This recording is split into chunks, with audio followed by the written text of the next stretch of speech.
শুভ সকাল। প্রতিদিনের pre market আপডেটে আপনাদের স্বাগতম। সূচক 27 পয়েন্ট বা 0.50% হারিয়ে 5328 পয়েন্টে স্থির রয়েছে।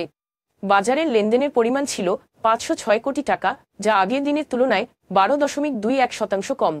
5 আগস্ট আওয়ামী লীগ ক্ষমতাচ্যুত হওয়ার পর বাংলাদেশের ব্যাংকিং খাতে সেপ্টেম্বরের শেষে খেলাপি ঋণের পরিমাণ 2,84,977 কোটি টাকা বেড়েছে। বিগত সরকারের ব্যবসায় প্রভাবের ফলে শুধু আগস্ট থেকে সেপ্টেম্বর এই 3 মাসেই ব্যাংকগুলোয় 73,586 কোটি টাকার খেলাপি ঋণ বেড়েছে। বাংলাদেশ ব্যাংকের তথ্য অনুযায়ী জুলাই থেকে সেপ্টেম্বর পর্যন্ত মন্দ ঋণ বেড়েছে 34.8%।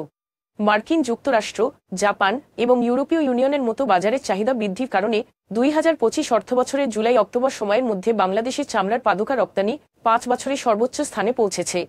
বৈশ্বিক অর্থনৈতিক মন্দা সত্ত্বেও স্থানীয় রপ্তানিকারকরা কর্মীদের খরচ প্রতিযোগিতামূলক করায় আন্তর্জাতিক ক্রেতাদের জন্য মেড ইন বাংলাদেশ জুতা সাশ্রয়ী মূল্যে ক্রয় করতে পারছেন। 4টি তালিকাভুক্ত automobile company Aftab automobiles, Atlas Bangladesh, Ifad autos এবং রানার অটোমোবাইলস স্বল্প চাহিদা, উচ্চ কর এবং ক্রমবর্ধমান সুধার উল্লেখ করে 2024-25 অর্থবছরের জুলাই সেপ্টেম্বর প্রান্তিকে লোকসানের কথা তুলে ধরেছে।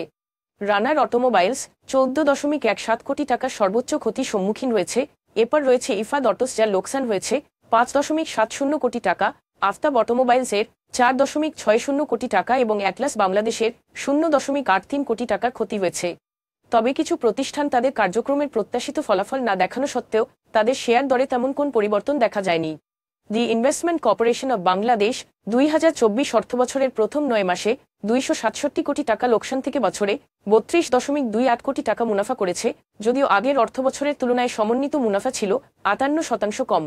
সংশ্লিষ্ট কর্মকর্তাদের মতে পুনরায় তাদের প্রবৃদ্ধির পেছনে রয়েছে মূলধন লাভ, বহুজাতিক প্রতিষ্ঠানগুলো থেকে লভ্যাংশ আয় এবং ঋণের সঞ্চিতির মাধ্যমে। এখন এ পর্যন্তই। বিকেলে আবারও আসছি ডেইলি মার্কেট আপডেট নিয়ে। সে পর্যন্ত আমাদের সঙ্গেই থাকুন। ধন্যবাদ।